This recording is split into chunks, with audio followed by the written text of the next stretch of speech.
Harold Matthews had always been fiercely independent. At 82, he still lived alone in his cozy suburban home in Ohio, surrounded by the familiar creak of floorboards, the smell of old books, and the faint hum of his television. His wife, Margaret, had passed away 5 years earlier, and although his children, Emma and David, called him regularly, Harold cherished his solitude. He often reminded himself that age was not a limitation.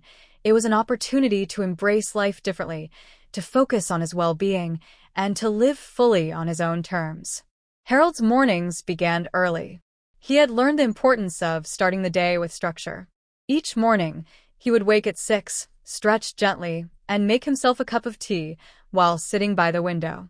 He would watch the sunrise and listen to the birds outside, appreciating the calm and quiet that only early morning could offer.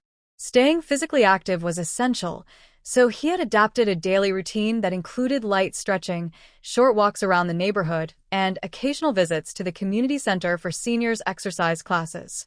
He knew that maintaining mobility was crucial to living independently, especially after 80. Nutrition had also become a central part of Harold's routine.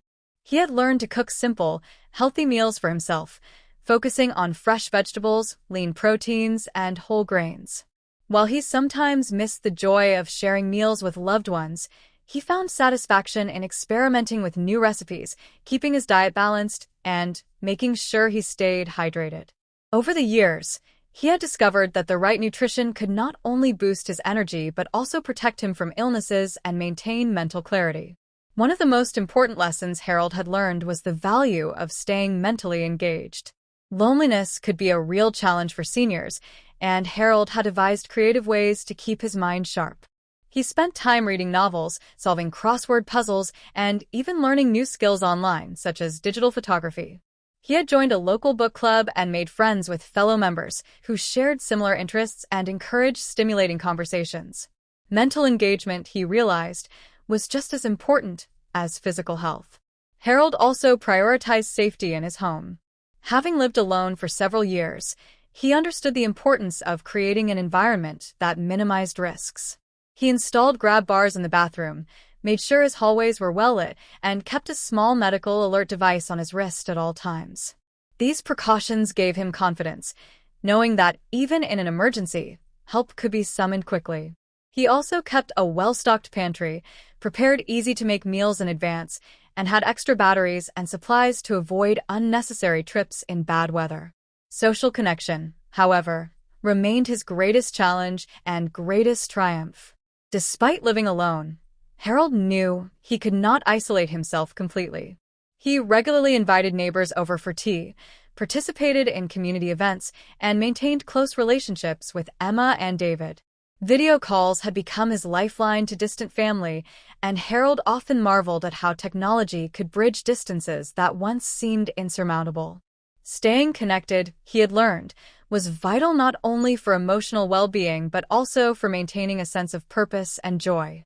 One winter afternoon, Harold received a letter from a new neighbor, Mrs. Patricia Lang, who was in her late 70s and had recently moved in next door. She mentioned that she admired Harold's independence and hoped to become friends. Harold smiled as he read the note, realizing that meaningful connections could begin at any age. He invited her over for coffee the next day, and they spent hours sharing stories about their lives, their families, and the wisdom they'd gained over decades. Harold felt a warmth in his heart, understanding that even after 80, life could still bring new relationships, laughter, and companionship. Over the months, Harold continued to refine his approach to independent living. He learned to schedule routine medical checkups, manage his medications meticulously, and remain alert to any changes in his health. He also developed hobbies that kept him occupied, from gardening in his backyard to volunteering at the local library. Each activity reminded him that life after 80 was not about decline but about adaptation, learning, and embracing the joys of every day. One spring morning, as Harold tended to his rose garden, Emma called. She asked him how he managed to stay so independent and healthy. Harold chuckled and shared his simple philosophy. It's about balance. I take care of my body, I keep my mind active, I stay connected with people, and I make my home safe.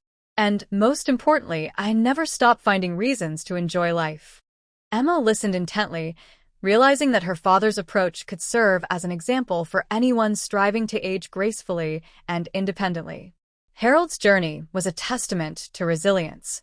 He had learned that age was not a barrier but a stage of life that required thoughtful preparation and intentional living.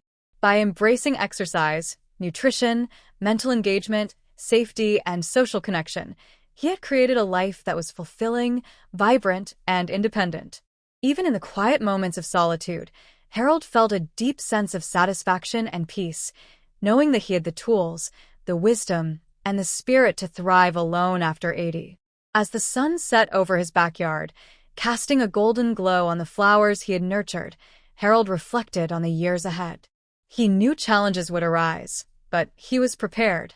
He had built a foundation that allowed him to live confidently and joyfully, honoring the life he had created for himself. And in that moment, he understood that true independence was not just about living alone. It was about living well, fully, and with purpose, no matter what age.